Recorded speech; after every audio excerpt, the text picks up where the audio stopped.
ሰላም ሰላም ናይ እምነት ቻነል ዩቱብ ተኸታተልቲ ከመይ ቀኒኹም ድሕና ዲኹም? ሰላም ያነ እግዚኣብሔር ኣምላኽ ይመስገን ጽቡቕ ኣለኹ። ከምቲ ኣነ ጽቡቕ ዘለኹ ንስኹም እውን በቢ ዘለኹምዎ ጽቡቕ ክትህሉ ይምነየልኩም።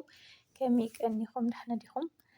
እምበር ከምቲ ኣብ መእተዊ እትርእይዎ ዘለኹም ሎማዓንቲ ብዛዕባ ሁማን ሄር ኢና ክንነጋገር ማለት ኢና። ኣጋጣሚ ኮይኑ ተሪኢኹምዎ ትማሊ ኣብ ናይ ሊላ ኣሌክስ ቻነል ንኣሌክስ ሓዊ ፕራንክ ገይሮና ነይረን ቤትና ሊለይ ማለት ኢና። ብድሕሪኡ እንታይ ከም ዝገበርና እንታይ ከም ዝበለ ገለ ኣይረኣኹምዎን። እንታይ ዓይነት ሪኣክሽን መወዳእታ ኸ እንታይ ኢሉ ኣሚኑሉ ዶ ኣይኣመነሉን ገለ ኣይረኣኹምዎን እና ንእሽቶን ብዛዕባ ክብለኩም እየ መፅአ ዘለኹ። ቅድሚ ናኡ ማለይ ግና ንቻነለይ ሓደሽቲ ዝኾንኩም ሰብስክራይብ ገበሩለይ። ሰብስክራይብ ዝገበርኩም ከዓ ነዛ ቪድዮ ብላይክ ጀምርዋ እሞ እቲ ጽቡቕ ርእይቶኹም ኣብ ኮመንት ኣቕምጡለይ ኢኹም ንትገብሩለይ ሓገዝ ንትገብሩለይ መራለዊ ሓገዝን ደገፍን ብጣዕሚ እየ ዘመስግነኩም። ቴንኪዩ ኩለኩም ደልየ እና ትማሊ ኣብዚ ናይ ሊለይና ኣሌክስ ቻነል ብጣዕሚ እየ እናሰሓቅኩ ነይረ ብዚ ቪድዮ። ኣጋጣሚ ኮይኑ ኣነ እኳ ፈሊጠ ፀኒሐ እየ ቅድሚኡ፣ ምክንያቱ እቲ ሁማን ሄር ካባይ ስለ ዝወሰድኦ ፈሊጠ ፀኒሐ እየ እና ቅድሚኡ እየ ትሒዘ ከምዚ ምሽ ክናደድ ምዃኑ ገለ እናተረድአኒ ነይሩ። ምክንያቱ ኣወዳትሲ ማዕረ ክንድኡ ንፀጉሪ ገለስ ክንድኡ ወጪ ዘለዎ ገለ ኣይመስሎምን። ብርግፅ ዋላ ክባረ ገለ ከቢሩ ተተባሂሉሲ ከምቲ ኣሌክስ ዝበሎ እዩ ዝመስሎ ንስኸማንስ በቃ ብክባር ተባሂሉ ማለት ኢና። ብጣዕሚ እዩ ደንጊፁ።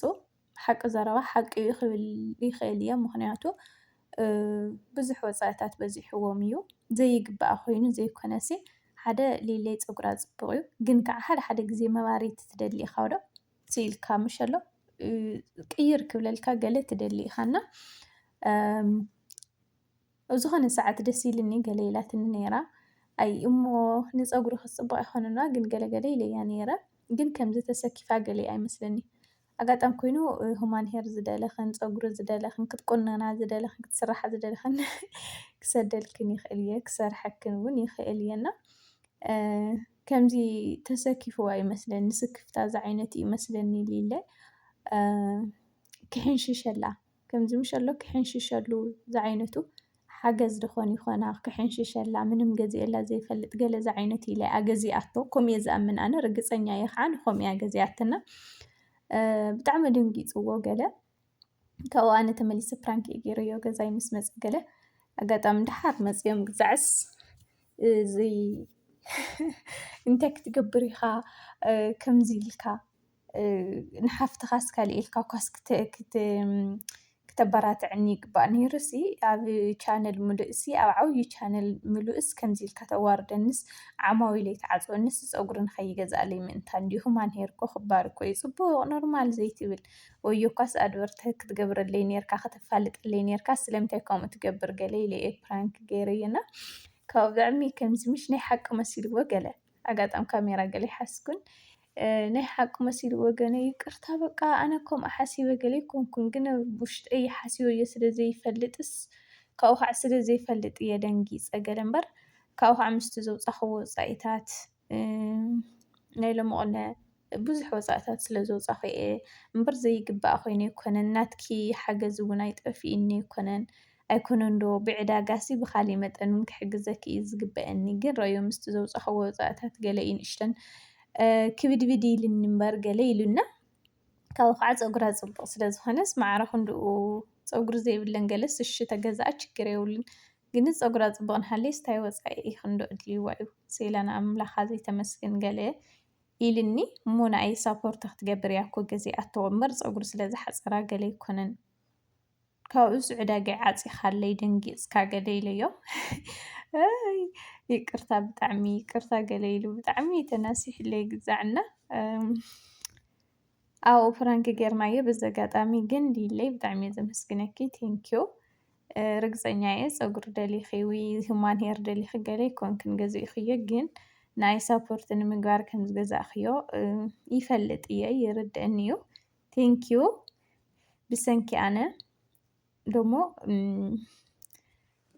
ንኣሌክስ እውን ኣናዲድክየ ኢኽና ብዙሕ ከምዚ ብዙሕ መስዋእቲ ከም ዝኸፈልክለ እየ ዝሓስቦ እና ተንኪዩ ብጣዕሚ ልልይ ማዕረ ይቀኒለይ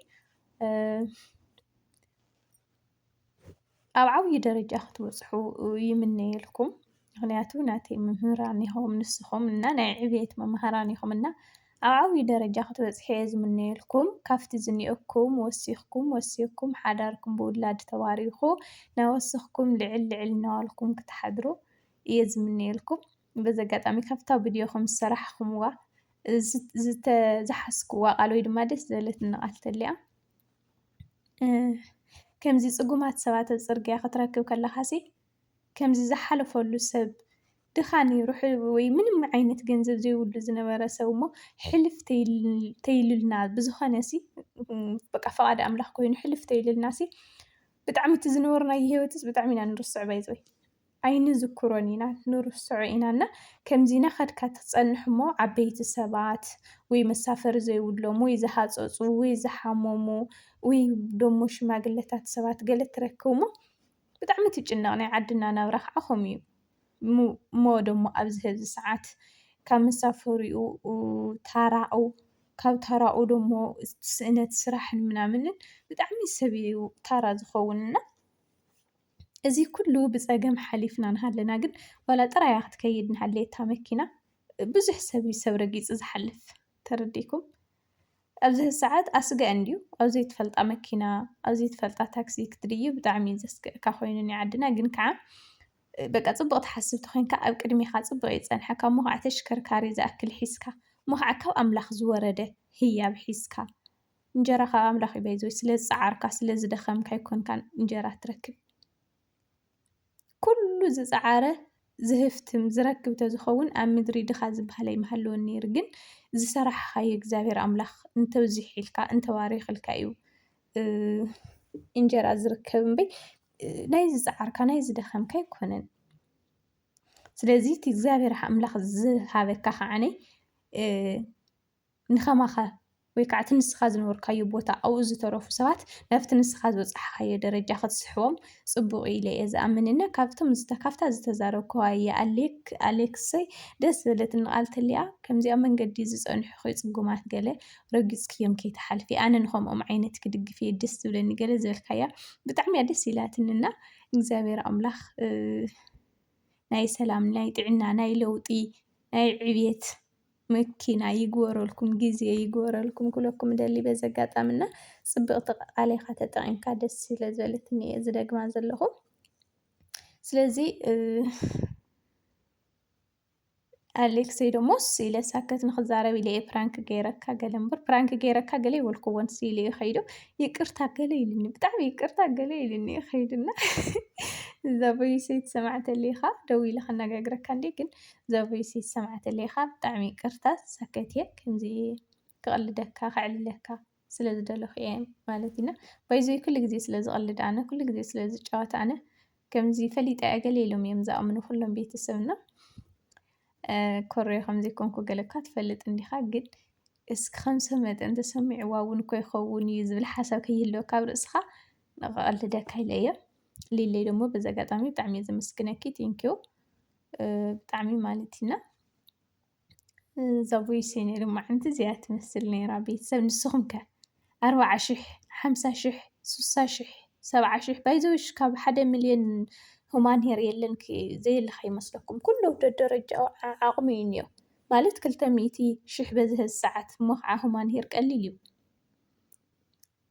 እዩ በቃ ሰብ እኒኦዋ ዘን በተለይ ዘን ኣርቲስታት ምናምን ብጣዕሚ እየን ዝምንና ናይ ሁማን ሄር ግን ዘይፈተኖ ሰብ ዘይጀመሮ ሰብ ኣይኮነን ዶ 40,000 ኣይኮነን ዶ 200,000 ኣይኮነን ዶ 500,000 ሓትሲ 6,000 3,000 እውን የደንግፆ ኢና ዘየለ ማለት ኣይኮነን ብጣዕሚ ካብኡ ንላዕሊ ብዙሕ ዋጋ እኒኦ 200 እስቲ ማእኸላይ ደረጃ ዝበሃል ዋጋ ኢና ብዙሕ ካብ ብላዕሊ ሁማን ሄር ኣሎ እዩ ዝሮ ግን ኣደንጊፅዎ ኣሎ ምስ ተወዲ ምዃኑ ገለ እና ናይ ሎማዓንቲ ቮይሰይ እዚኣ ትመስል ነይራ ብቐፃሊ መደብ ሽካብ ንራኸብ ቴንኪዩ ብጣዕሚ ዝምስግን ሰላም ቅንያት ስደት ዘለኹም ኣሕዋተይ ስደትኩም ሓፂሩ ዓድኹም ሰላም ገይሩ ዓድና ምሉእ ሰላም ገይሩ መሬት ዓድኹም ብሰላም ብጥዕና ኣርጊፁ ምስቶም ትፈትዎም ስድራ ቤትኩም ኣሕዋትኩም ውላድ ዘለኩም ውላድኩም ዓይኒ ንዓይኒ ኣርኢዩ እክብ ኢልኩም ትጫወትሉ ትስሕቁሉ ኣብ ዓድኹም ኣትይኹም